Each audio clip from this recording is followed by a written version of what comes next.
All right, moving right along, we're going to open up. We've got upright piano, we've got some Rhodes, organ, some miscellaneous bells, and some sounds here and there that we're going to get into the mix, and we're going to walk through those concepts.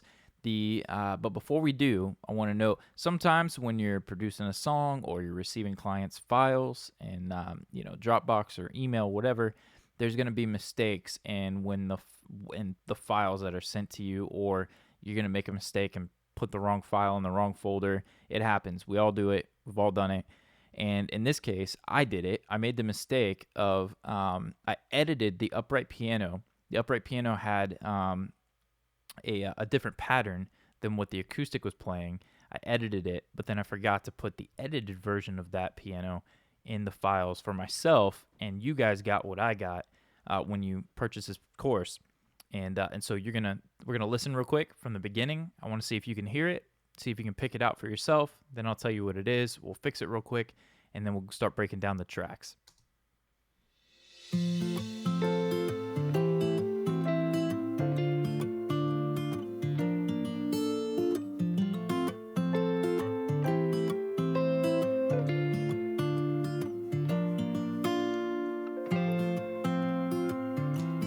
Okay, so if you didn't pick up on that, the piano, it's kind of subtle. The piano is anticipated. The note comes in before the acoustics uh, uh, beat 4. So listen to just the piano. That last note jumps, whereas the acoustic, actually even the electric riff right here, it waits for that beat 4, measure 1. So the piano, hear the piano, and the acoustic.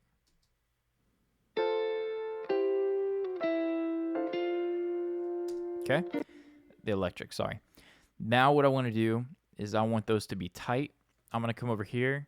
This is where I want the piano to land. It's probably right on the grid. I'm going to put a marker. There it is, just a temporary marker. I'm going to go in to the piano. I'm going to tab to transient. As long as tab to transient's on, I'm going to select a portion of that, not the whole thing, and I'm going to cut it. I'm going to go to that marker, then I'm going to paste it. Now that transient of the piano hits right on with the guitar. I'm then going to take this and back it up a little bit. Put a crossfade in. And then I'm going to take this, and now I have a little bit of room to bring that tail up to the next note. Put a crossfade in there as well. And now let's take a listen to those two in solo.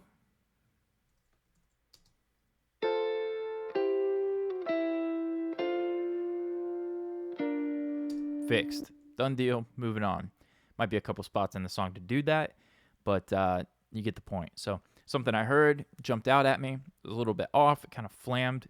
I didn't like what it was doing there. This next one I don't really mind. It still does the same thing kind of, but the piano was subtle. Let's listen to it again in solo.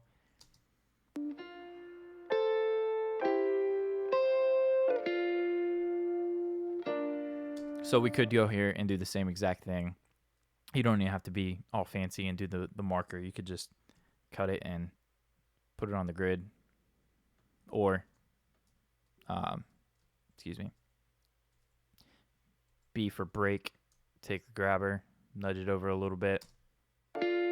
Cool. Anyways, moving on from the editing there. I just wanted to point that out to you guys. Sometimes we get stuff, and sometimes we get stuff that we really have to edit, and it's a nightmare. And other times we got a couple little tweaks like this one. So you can see I've muted some sections. I've done some additional arranging even while I'm mixing. These files came from my buddy Vic. The keys, he killed it. He did an incredible job. Love working with him. He's my brother. And he gave us tons of options, which can be great, and it could be time consuming as well. In this case, there were options galore, and I love that he did that because we're working remote. So in that kind of situation, I like to be able to take and pick and choose, and so kudos to him. Shout out to Vic for doing a great job on this song with us. But anyways, I broke down and I edited and arranged what he gave me even more than what you're seeing here. Or I did it first, and then in the mix, when I got to actually mixing it, I felt like the Rhodes was a little much there, and there were some other things that I deleted, and you guys shouldn't have that in your files. Everything should be clean the way that I finished the production after mixing, if that makes sense. Moving on from yapping about editing, let's look at the upright piano. You can see I have a duplicate here. I treated, if I remember correctly, I treated the secondary piano a little bit different than the first, and I had a slightly different volume boost for it. So I'll look at that here in a second. Let's go to a part where the piano's playing. Let's actually look at that secondary piano. Let's loop that section, and let's take a listen to what it's doing before.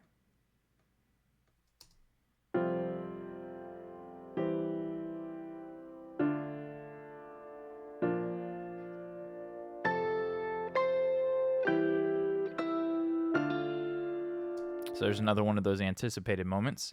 So feel free, if your taste, if your preference, you want to edit that, feel free to go through.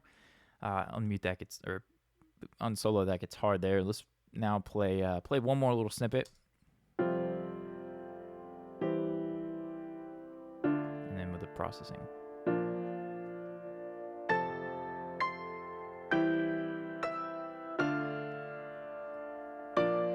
Very cool. So for me, the piano, it was just about bringing it to life, keeping it out of the way of the guitars, and making sure that it didn't get messy. You see, I've just got the very basic. You got the 85 hertz, low cut, high pass. And then this is where, if you look here, probably a lot of these tracks, I'm going to have Alloy 2. I was on a time crunch with this one, very last minute. Jairus, my buddy, hit me up, and he had an opportunity to go on tour, and they were going to use this song to promote the tour. So crazy time crunch. I threw it together, something I was hoping to have a little bit more time on. But Alloy 2 came in and saved the day, dialed in some presets. It worked out great, and now I'm sharing that workflow with you. So this preset was probably, there's one that I really like. It's called the Poppy Electric Piano. And right out of the box, it sounds great. The harmonic exciter, yet again, driving some EQ. You can look here. The EQ is boosting a little bit of warmth and quite a bit of highs. Let's bypass the EQ and hear it.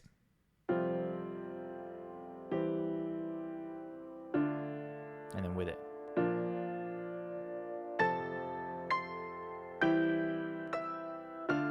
Yeah, so that really brings it to life in the highs, and that kind of goes with the reference track that we're aiming for with Jason Mraz. Great song over there, and the highs were very, very present. It was a great mix. Tony killed that one. So this one brings it up for us. Poppy piano, go figure, it fit. And so we're just boosting a little bit of sustain in the piano. This is a great way for pianos. I love a compressed piano sound, not squashed, not killed, but I love a pop compressed piano sound. I think it sounds rad. And another way to achieve something similar, but maybe not as extreme, is to boost the sustain with a transient designer, and that will give you some of that extra decay, that extra sustain, obviously, with the piano. Let's hear it before and after that. I think that's worth showing before and after.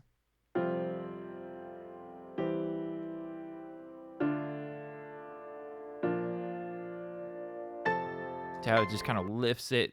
The decay just kind of sustains a little bit longer. Nice vibe for the simple chorded structure that we have in this song for the piano. Like I said, the exciter is very just mid driven. The highs are driven. Let's hear that before and after.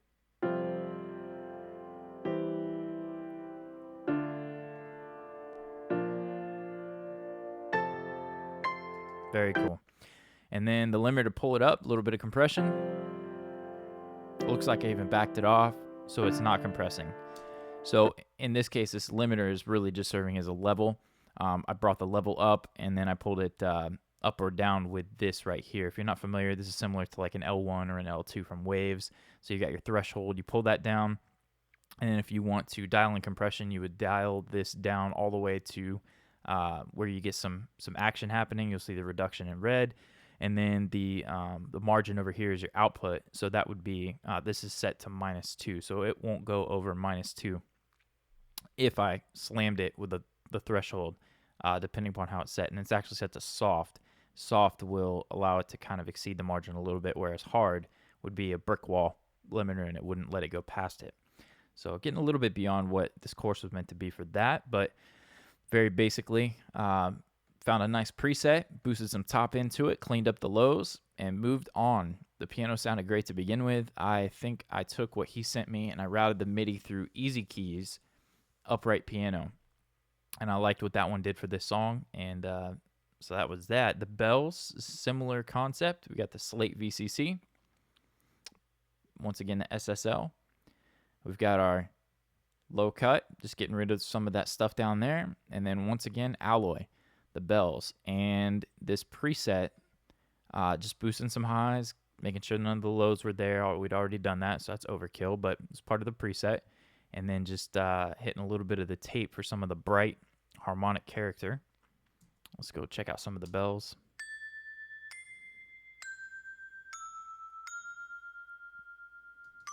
And then without it.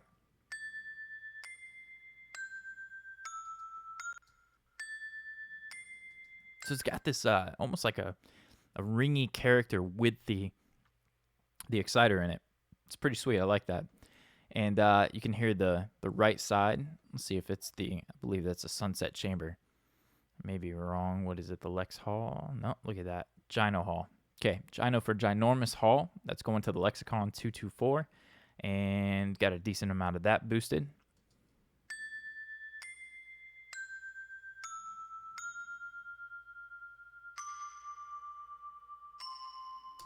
So my original thought was to give the bells, the little chimey type things, the guitar riffs, give them a little bit of maybe like a Coldplay vibe. Used to be a big Coldplay fan, like the song "Fix You," maybe some of that kind of thing. But in communicating with the artist, it just didn't vibe. It didn't fit what his vision and his goal was for the song. So I had to adapt to what he was thinking, and backed off some of the verbs, made them a little bit more subtle to give space rather than to hear them be washy verbs or creating an ambient vibe. Moving on, the Rhodes goes section by section here. You can see I made some decisions here. Let's listen to what this sounded like before I took the Rhodes out. Little arrangement.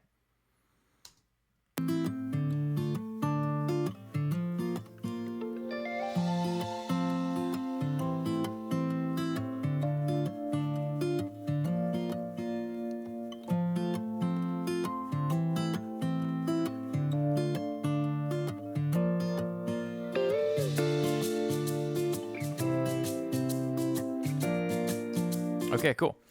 And now, without it.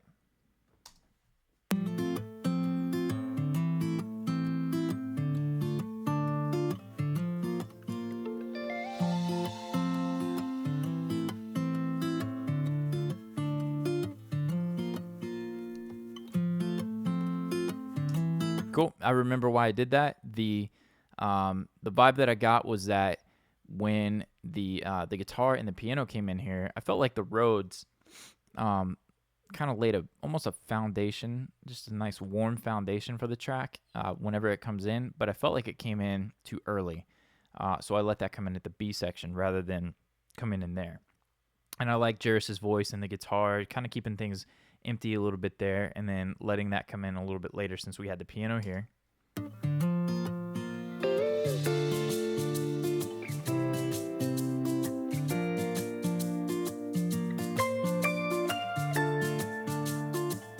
So that Rhodes is going to come in and give us a vibe on the chorus. Well, let's see.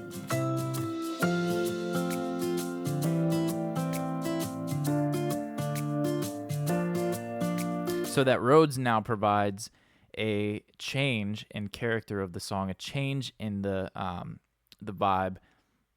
It separates the pre-chorus from the chorus, or the verse from the chorus, by taking it out of the verse and then only allowing it to come in. So little things to think about whenever you're mixing, depending upon who you're working with, the clients you're working with. These files, like I've said, are completely yours to take away, add, remove, delete piano parts, change it, play your own. You can do whatever you want with these files. You can go back in and redo the guitars. You can seriously take this and make it your own. Enjoy it. Feel free to share it with us. Send it to me. Use it for your resume.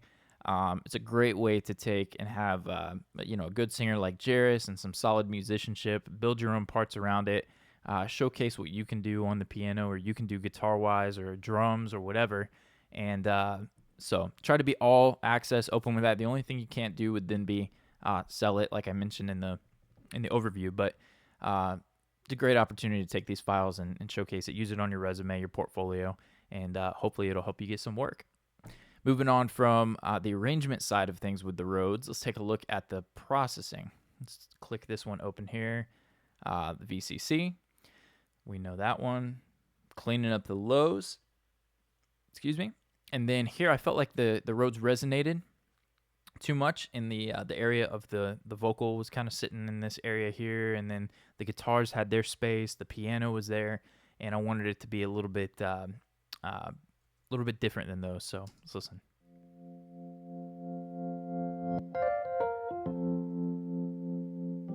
You hear the automation, panning automation.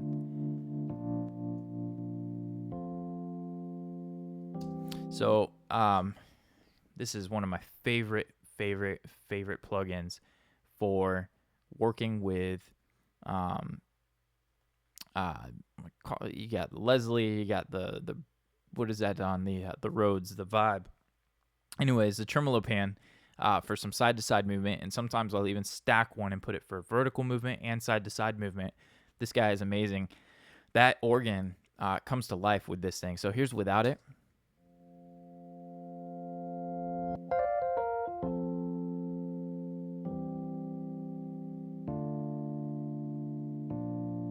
And then with it, even without this other stuff.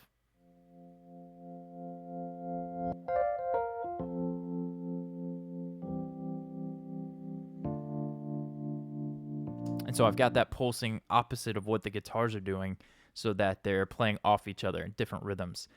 And then the EQ, like we said, was just a little bit of cleanup. And then this analoger, if you guys don't have UAD, or even if you do have UAD, this is a great one to have in your arsenal as well. The plugin mix guys, I think they might be doing another bundle or sale. They do it every now and then where they'll give their whole bundle, sell it for $50. And I jumped on it when it was $250.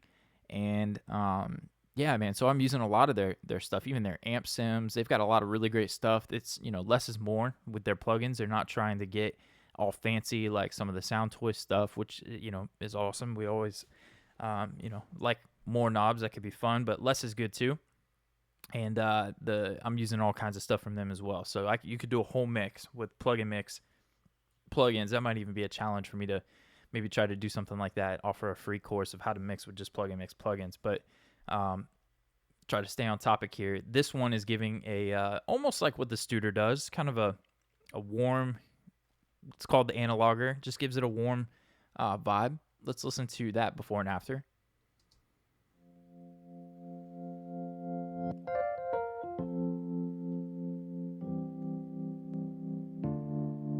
You hear the grit. And obviously push it.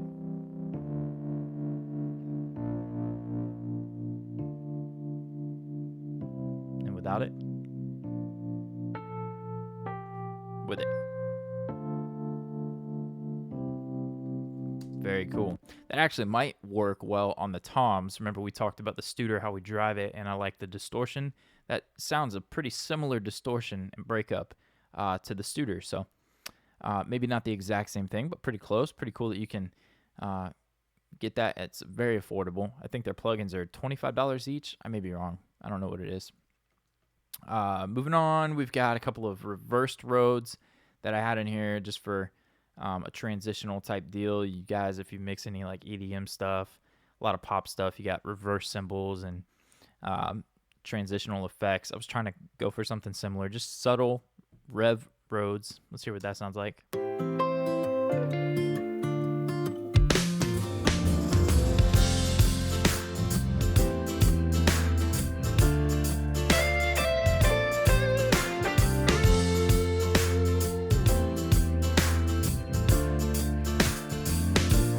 Very cool.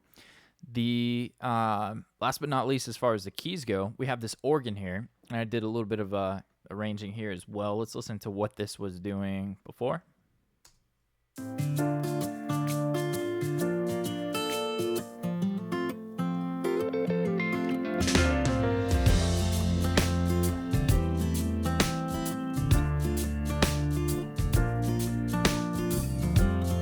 Okay, so that's coming in right away. Now let's wait for it to come in, and let's see what it adds by not being there, and let's see how the transition works.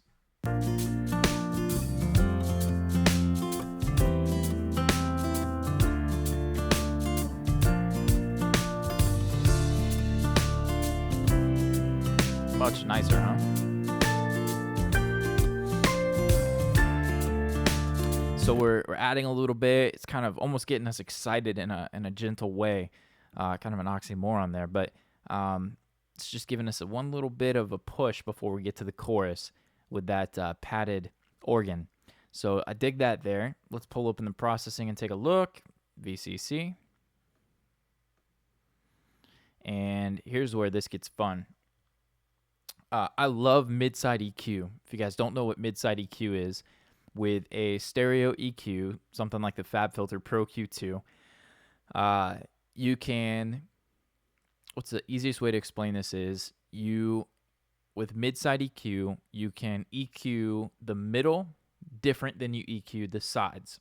So I do this a lot where I'll remove the sides from, in this case, 100 to 2-3K.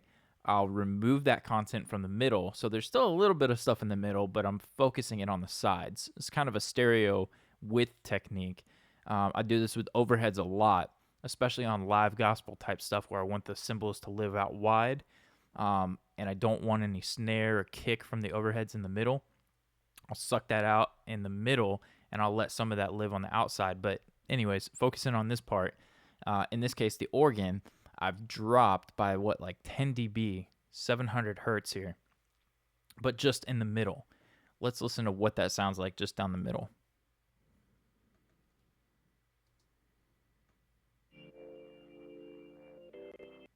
So everything you hear right there, Pro Tools just took got an error there. Let me undo that. Cool. So everything you just heard there is what I've taken out. I've removed that from the middle. It's no longer there. I've boosted a little bit of warmth to the sides and cut the lows, and that's it for this EQ before it hits the preset. And the preset's pretty cool. I'll pull that open. It's like a dirty rock organ. But in its rare state, this is what this preset's doing. Uh-oh. Pro Tools. Let me fix that real quick. All right, so that happens sometimes, even to semi-powerful systems. I've got, actually, let me show you guys this. I've got an app called Memory Diag for memory diagnostic, I believe. And if you go to the App Store, if you're on Mac, it will compress your RAM and free it up. That's an app for Mavericks. They have one called Free Memory Pro if you're on anything pre-Mavericks. Little gem to drop there for you. That can help you increase your CPU. It'll dump the memory that's been in use that you're not using anymore. So when I record these tutorials, a lot of times the ScreenFlow that I use for recording the videos takes up quite a bit of RAM, and it stores the video as we're working. Anyways, moving on. The organ, the preset. So we've got this mid-side EQ. We're boosting a little bit of warmth on the sides. We've got the mids that we're removing quite a bit of stuff from, and this sounds like this pre-processing.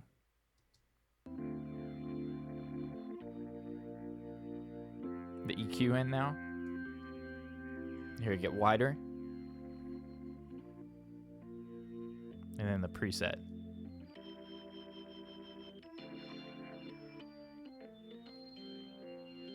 Okay, let's take a look at this preset. See, I think it's called like 3070s organ. Looks like it was on the default. Let me go find.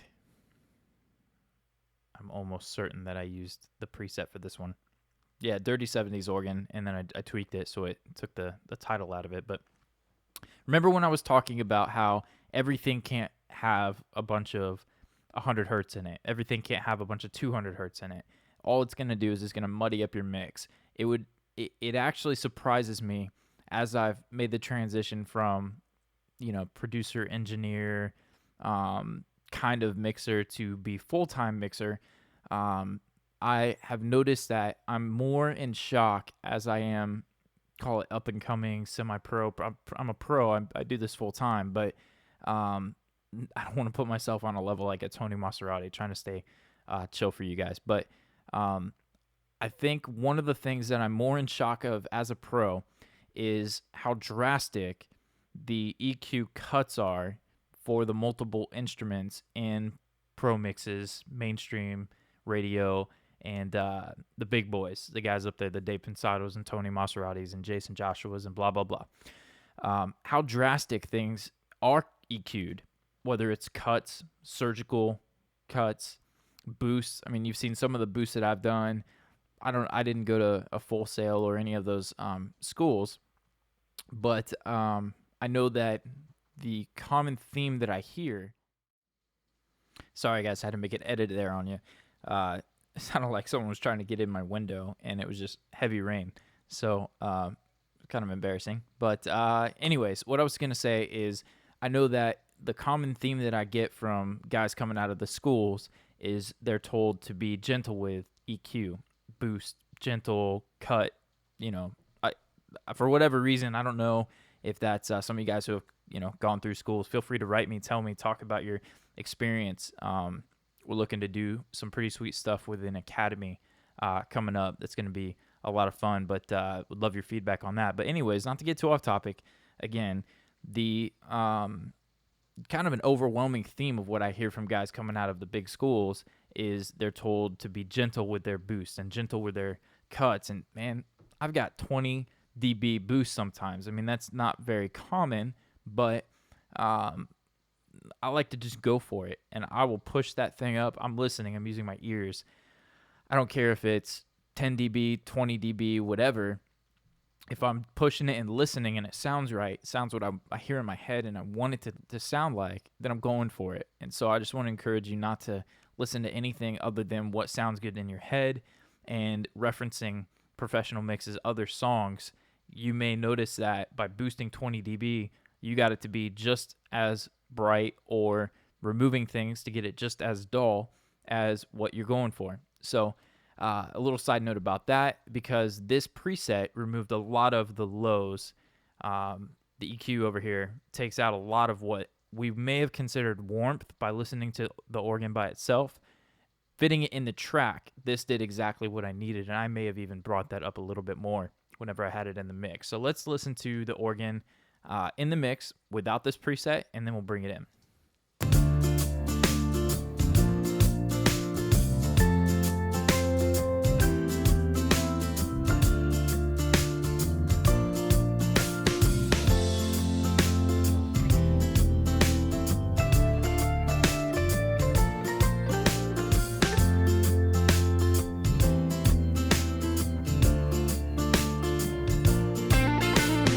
So right there, we've got bass, we've got Rhodes, and we've got the piano that all have some lower element to them. They've got some low mids.